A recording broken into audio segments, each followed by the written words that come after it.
हम बहुसंख्यक होते हुए भी आज क्या हमारा कोई सामाजिक संगठन है? पूरे देश के अंदर हम 90% के जो लोग हैं, क्या हमारा कोई राष्ट्रीय स्तर का सामाजिक संगठन है जिसकी राष्ट्रीय स्तर पर पहचान हो? तो हम कह सकते हैं कि हमारा कोई राष्ट्रीय स्तर पर ऐसा कोई बड़ा संगठन नहीं है जिसकी संख्या के आधार पर, जिसकी ताकत के आधार पर हम ये कह सकें कि हम मूल निवासी बहुजन समाज के लोगों का कोई बड़ा सामाजिक संगठन है।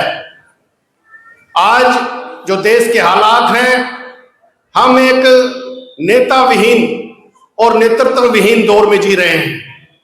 इतनी बड़ी संख्या के होते हुए भी आज हमारे पास में कोई राजनीतिक नेतृत्व नहीं है, कोई सामाजिक नेतृत्व नहीं है। यह स्थिति दर्शाती है कि यह विषय कितना इंपॉर्टेंट है और इस विषय पर चर्चा करना कितना जरूरी है। साथियों, इस विषय पे चर्चा करने का जो हमारा उद्देश्य है वो यही है कि हमें जो कुछ भी मिला है आज तक, पूर्व वक्ताओं ने भी ये बात रखी कि हमें जो कुछ भी मिला है वो महापुरुषों के आंदोलन, संघर्ष और बलिदान से मिला है। आंदोलन चले और उन आंदोलनों का परिणाम ये हुआ कि हम लोगों को जो है हक, अधिकार और मान सम्मान मिला। हक अधिकारों की लड़ाई जो हमारे महापुरुषों ने हमें दी, जो अधिकार हमें लड़कर दिए, वो हक अधिकार भी आज वर्तमान में हमसे छीने जा रहे हैं। मान सम्मान की लड़ाई तो हम इस देश में कभी लड़ ही नहीं पाए, वो तो गाए बगाए कभी भी हवा में उड़ा दिया जाता है।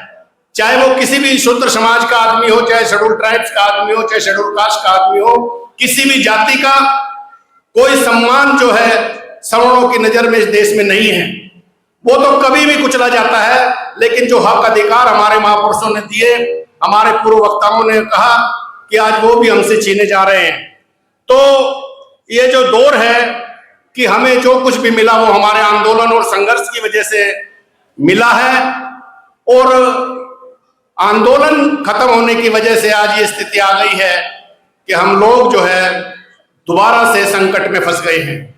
तो साथियों, हमारे से पूर्व जो लोग रहे, उन्होंने आजादी से पूर्व जो आंदोलन चलाए, उसका परिणाम हुआ हम देखें कि सवर्णों ने जो आंदोलन चलाए, जैसे कांग्रेस का ही उदाहरण है कि उस समय के जो पढ़े लिखे शिक्षित समुदाय के जो लोग थे, केवल 85 लोगों ने एक जो है संकल्प लिया, एक उद्देश्य बनाया कि हम लोगों को इस देश में आजादी चाहिए, और वो थोड़े से लोग जो 85 लोग थे, उन्होंने उस लड़ाई को, उस काम को आगे बढ़ाया, और वो एक बड़ी जो है रूप लेकर इस देश में हमारी आजादी का कारण बना।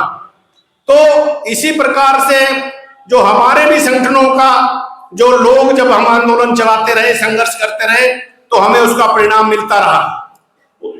अभी उससे पूर्व जो हमने बात रखी कि जब हमारे महापुरुषों का आंदोलन जो है फूले अम्बेडकरी विचारधारा के आधार पर मान्यवर कांशीराम जी के नेतृत्व में जो लड़ाई, जो आंदोलन चला, और उसका परिणाम भी हमें मिला कि एक देश के बड़े प्रदेश में हम लोग शासक बने। लेकिन जैसे ही आंदोलन खत्म हुआ, आज परिणाम हमारे सामने है कि हम लोग जो है अपने महापुरुषों की विचारधारा और आंदोलन को छोड़कर हमने अपने आप को अपने घर तक सीमित कर लिया है। और ये जो लड़ाई है, अगर हर व्यक्ति आज ये मानकर बैठ गया कि जो है मुझे जो है मिला है वो मेरी योग्यता से मिला है, लेकिन सन 50 से पहले भी तो आप लोग थे, वो अवसर आपको नहीं था, लेकिन अवसर जो है सन 50 के बाद में मिलने के कारण आपकी योग्यता का आकलन होने लगा।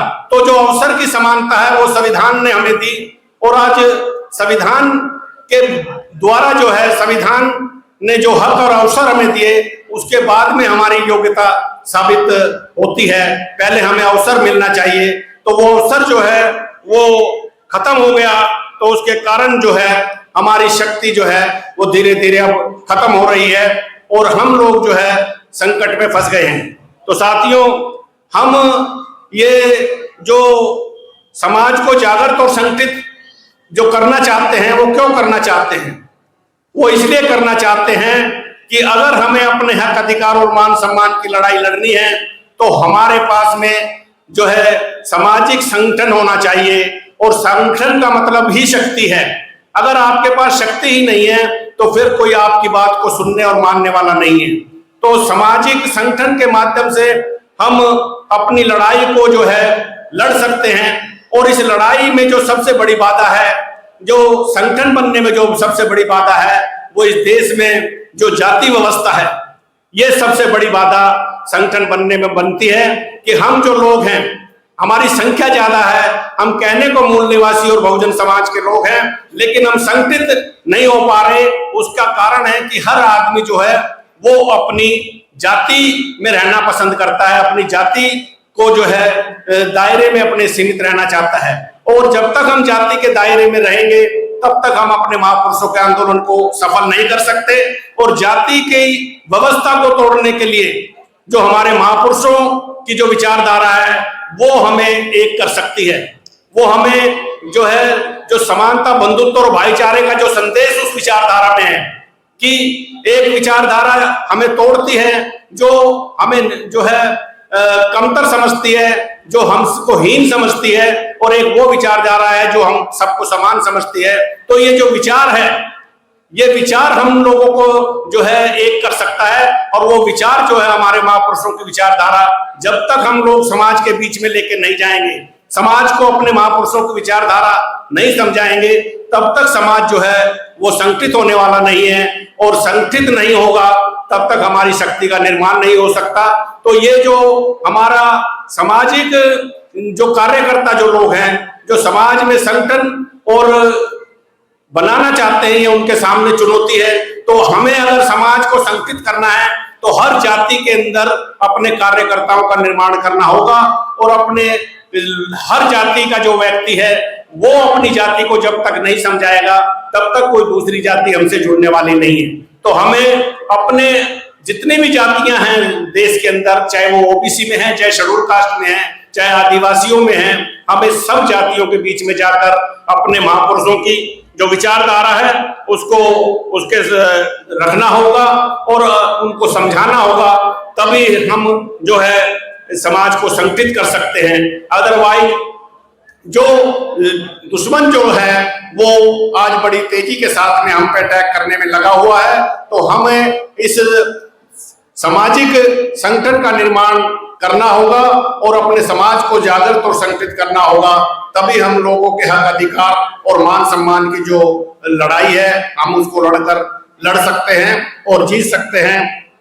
इसलिए ये जो विषय है इधर चर्चा के लिए रखा गया है। साथियों, बाबा साहब ने कहा था कि उद्देश्यहीन जीवन पशु के समान है।